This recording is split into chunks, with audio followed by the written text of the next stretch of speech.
and welcome back to another episode of Mr. Rodder's Neighborhood. As you have noticed, my No Shave November may be over a little early, but hopefully I'm cleaned up and ready to go for a whole nother year. The last episode we did was essentially on the oil filter housing, and I'm still kind of working on that. I've run into a problem where I'm having a tough time getting parts for some reason, even though they were supposedly in stock. But I'll flip the camera around and you can see where we're at, and then what I decided to work on today in comparison to the other things that I'm kind of waiting on. Okay, so here we are with our oil filter housing. Here, let me get this cord out of the way. But so I got it all finished up. Everything's cleaned and ready to reassemble. The biggest things, the takeaways from this is that I got all the openings here in the booster plate opened up. And the booster plate's pretty much ready to install. You can see it's used, so it's a bit worn, but it's nothing as near as bad as our housing was. This separator plate here is for the high volume pump. What I did with all these is I essentially put Dicam on the machine surfaces, and I ran them on the stone for a while to ensure that it's properly flat, and everything seems to be good to go. The thing I've been kicking around, there's actually been a couple of people ask me, but most people on a performance Buick engine will run a secondary oil feed line to oil the back of the block as well as the front. So if you're oiling, normally it oils through here and then up through the timing cover and then the front of the engine. But in this case, what I'm looking at doing is possibly drilling and tapping the surface here on the side, because I've noticed that even though we opened up all of our housing and timing cover and the separator plates and all that to a 9/16, the opening here for the oil filter is actually greater than 9/16. So that would mean that this has the highest possibility of flowing the most oil directly here in the housing. So I was looking at, if you look down through this hole, and you can't see it that well, but I had showed it in another video where it's actually two separate channels in there. One is for the oil feed that comes directly up through here. The other is for the bypass that's located here in the front of the housing, that if your oil filter gets plugged, this gets forced open, and then oil will flow through the filter housing unfiltered. But what it does is it creates another channel in there where there is this disc that actually seals it up normally, and then located down inside is a spring. But there's another, so those two channels are all essentially within this one housing.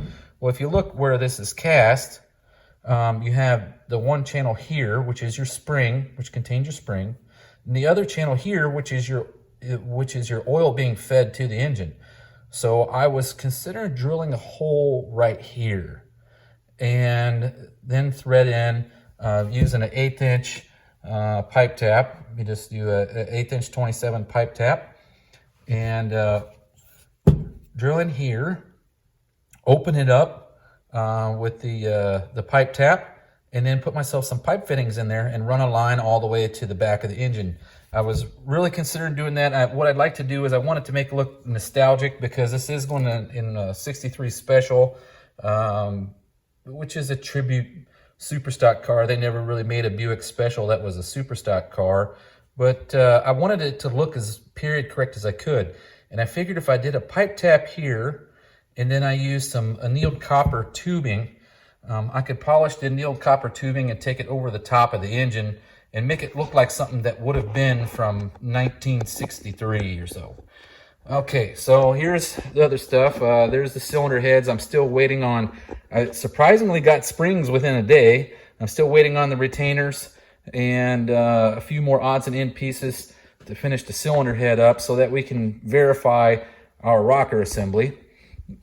And then over here today I decided to jump in with both feet, since I was waiting on parts, on fabricating my oil pan. Now this is just a spare 350 block that I've been using for mock-up for everything.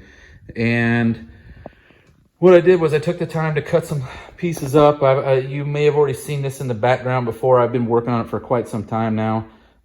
It's every time you want to use a Buick V8 small block in something, finding an oil pan for racing application is like impossible. No one really makes one. You have to find one that someone's already fabricated.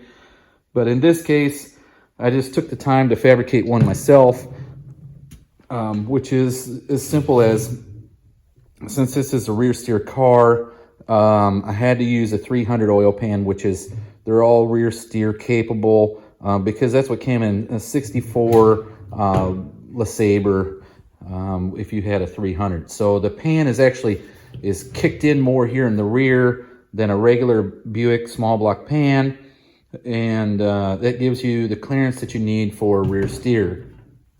The rest of it is just pieces and parts from Speedway Motors for creating your own oil pan, which is essentially all I'm doing. So now I've taken the oil pan, everything's just kind of tacked together. There is one piece that's not even welded. It's the front, so I could actually see how much room there was inside the pan without the front part of the pan on here. I could see how much clearance I had on the pickup and how much distance. So today what I'm going to do is I'm going to show you how to measure that distance. And so what I've done here is I've taken our mock-up block. I got my crank scraper here from Ishihara Johnson that was for 300. It isn't completed yet. I still have to cut a couple more pieces for clearance for the 350 Buick, but I decided to take the time to finish up the pickup, fabricate the rest of the, well, at least the pieces, parts and pieces for the miscellaneous pieces for the pan, to have the pan somewhat together, at least tacked, and that way I could take it and have it welded up.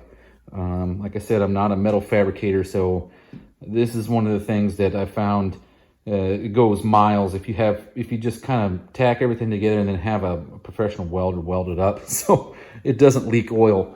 But so I'm going to hang you up here in the little stand, and then we're going to get started, and hopefully you can see what's going on here. Okay, so I moved things around a bit here just so we had a better view of what was happening, and I could get a better camera angle on a majority of it. But so far what I've done is I've actually was working on the pan and the pickup, and what I wanted to do was verify the positioning and placement of the pickup within the pan, because this seems to be a big problem that hangs people up, because you can't actually see it. There's not a lot of room to get anything up in there, and that's why I like to use a bare block. You can actually see down through the top when things are sitting on there, or what have you. But in this case, since I've already fabricated a pan, well, somewhat fabricated a pan. I just have some pieces that are chopped up and kind of tacked together. But I left the front half of the pan loose, right? It's like, it's not even tacked on there, it's actually just sitting, right? So it can be placed kind of where I want, or I can open it up and look inside with a mirror. But what I was doing today was I finished up the pickup, and I wanted to verify the placement of the pickup and the depth at which the pickup sat in the pan. For ideal oiling situations on any engine, you want to have the pickup virtually 1/4 to 3/8 of an inch from the bottom of the pan. You have to have room for the oil to go around the pickup while still in the pan so that it can be sucked up into the engine. Now, that's what the clearance is for.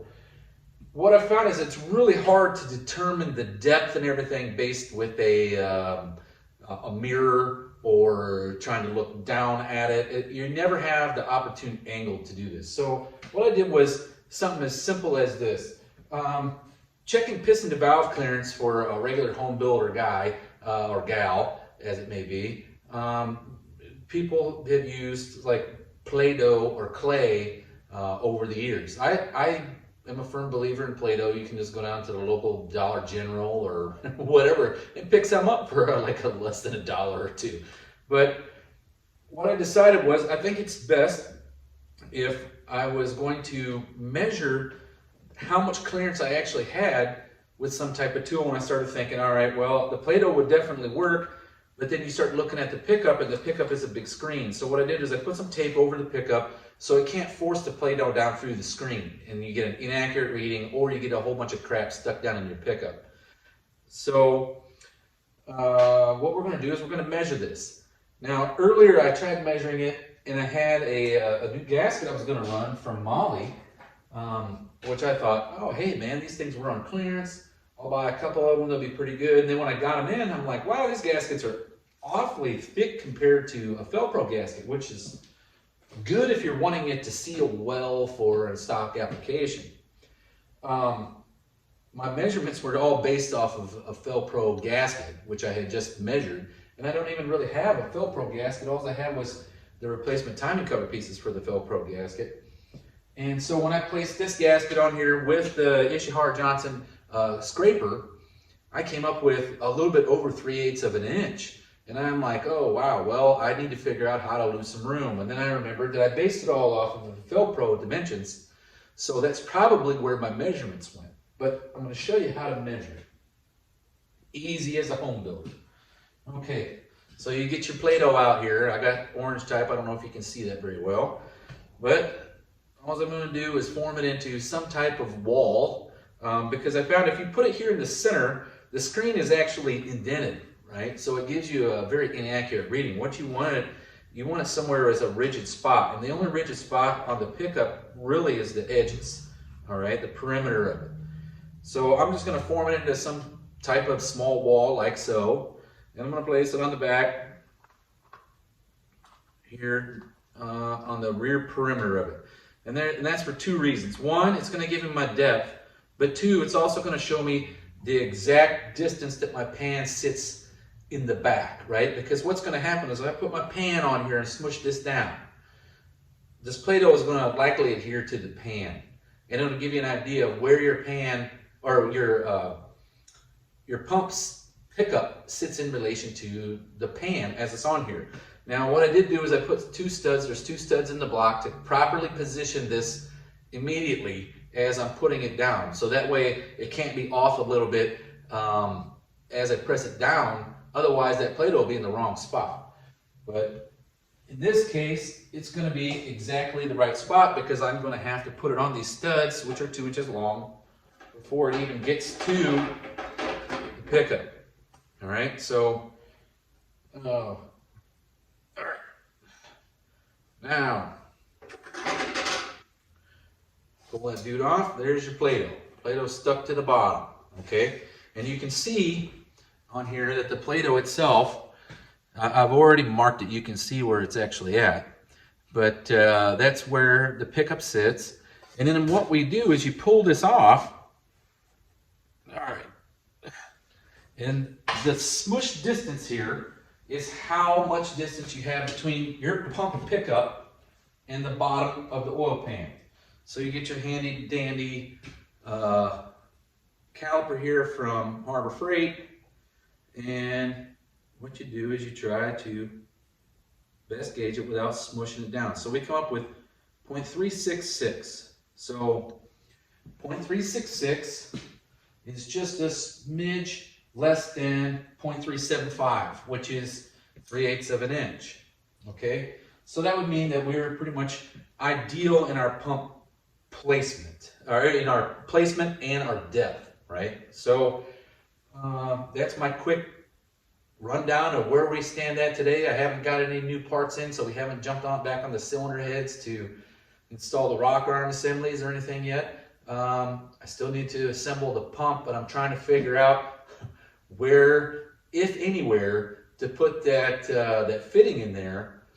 Should I just go up to the block? The problem I have with going to the block is that then after the filter, it necks down to 9/16. And if I take away from the pump itself, the rest of the channels are 9/16 or smaller in the motor, okay? And would it starve it for oil by taking it off of the actual front of the block? That's how I'm looking at it. That's why I think down here has the best probability of oil flow that could handle the extra volume without impacting the volume of the 9/16 tube going up to the block. But it's just food for thought. Leave some comments below, and I'll mull them over and think about what you got to say. Maybe we can come up with something even better. I've already looked at putting it in the rear of the oil filter housing, so that's a no-go because it puts it so close to the back or to the front of the block that I can't get anything in there. All right, well, I'll see you tomorrow.